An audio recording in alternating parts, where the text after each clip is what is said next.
Hi there, Sandra here from Create in Spain. Today I'm using my Siser Juliet and shortcut slot 6 to do some double-sided printing. I looked back through my videos and I don't think I have done a double-sided print and cut tutorial in shortcut slot since 2016, which is rather a long time ago. I could have sworn I'd done one since then, but if I did, I cannot find it. I have an HP tank printer, one of the 570 series. All I can do is give you the directions that I've been able to use with my particular printer. Now, your particular printer may well be different.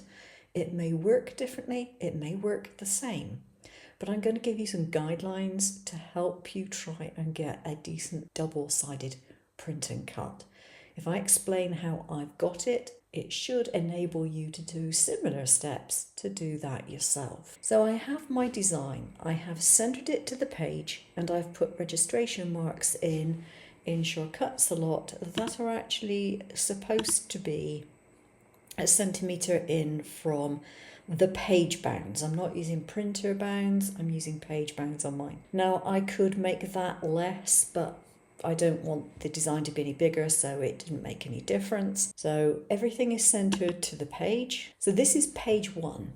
Now, one of the things that I did with my printer was, if I go to File and Print, you can see what I've done. Now, I have got my page set up to be an A4 page, okay? So it's set to my paper size.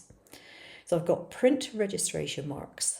But then when it comes to layout, I have got reverse page orientation checked.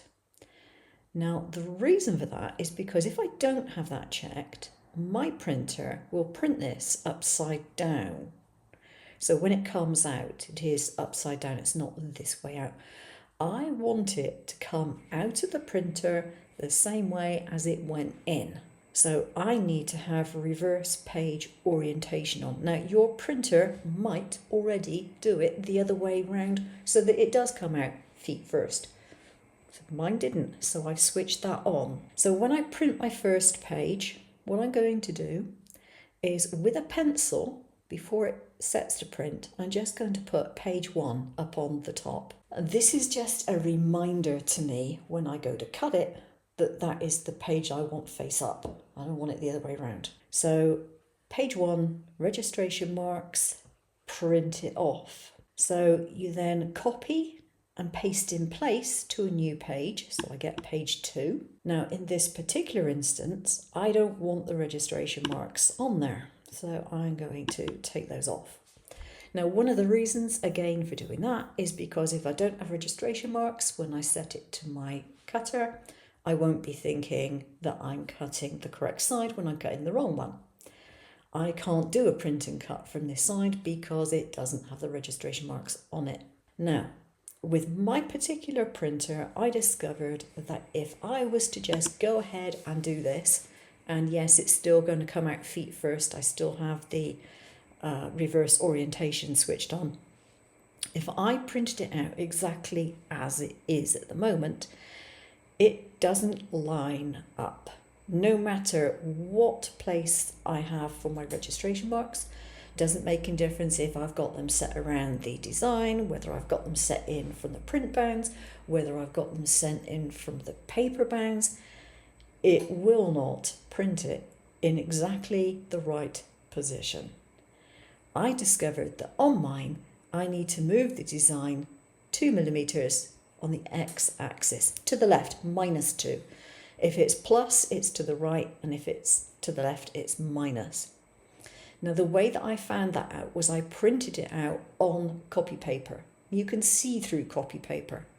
So I printed it out with the registration marks, and then I could see how far off my design was on the reverse side. And then I was able to check where I needed it to be, measure the distance, and correct it. So in my particular case, I have moved it 2 millimeters to the left. So for your print and cut, you go back to page 1, you have your registration marks put in, so you want to show the registration marks. And then you go to cutter, you go to print and cut, you set it up on your mat and you start the scan off. And that is it. So I'm going to show you now the result that I got when I followed those exact steps to do a print and cut on both sides of my card. So here was a test piece that I did, and this is page 1, and that is marked page 2. And I don't know if you can actually see, I'll just get my lamp here. You can't see anything around the designs, no shadowing, no nothing. So that was my test piece. And the reason I did the reverse printing on my printer is because if it comes out of the printer this way, and then you've got to deal with it that way, you've got to work out now, was it to the left, was it to the right, it just makes it easier. If it's actually up the right way, and you can see it's up the right way on the other side, you know, right, okay, it's got to go to the left or it's got to go to the right. Just makes it easier to do a test. So here's my mat with my card on it. I cleaned my mat the other day, but I didn't re-stick it, and it's not that sticky at the moment.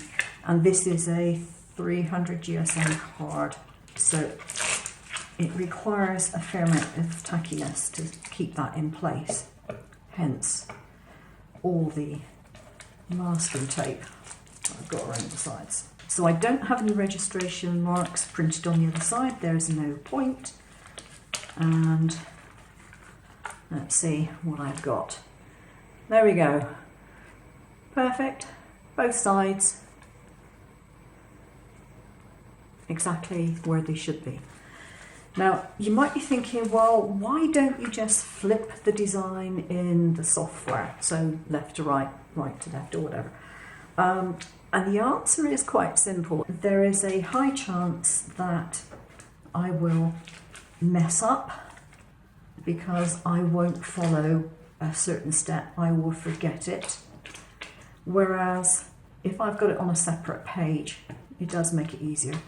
But the other thing is that in this particular case, okay, I wanted the same design back and front, but it might be that you want this on the front and you want words on the back.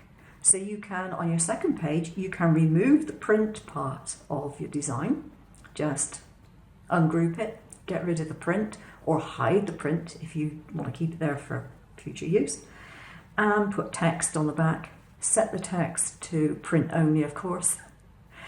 And then you would have like gift tags or something like that if you wanted a message on the back and a print on the front. Whereas if you want to do that all on one page, it's a little more complicated, and I think it's just simpler to put it on a separate page to do it. So that is how to get it done. Now, you'll notice when you looked at the video that I took of my screen that I put the instructions in my file. And that's because I'm probably not going to do much double-sided printing, and I might well forget how I did it. So I've left the instructions in my file so that I can then see it instantly, see what I did, boom, boom, boom, get ahead and do it. Just alter the design that I'm actually printing, and it will be that much easier. So there we go. Hope you found that useful, and I will see you again. Take care now.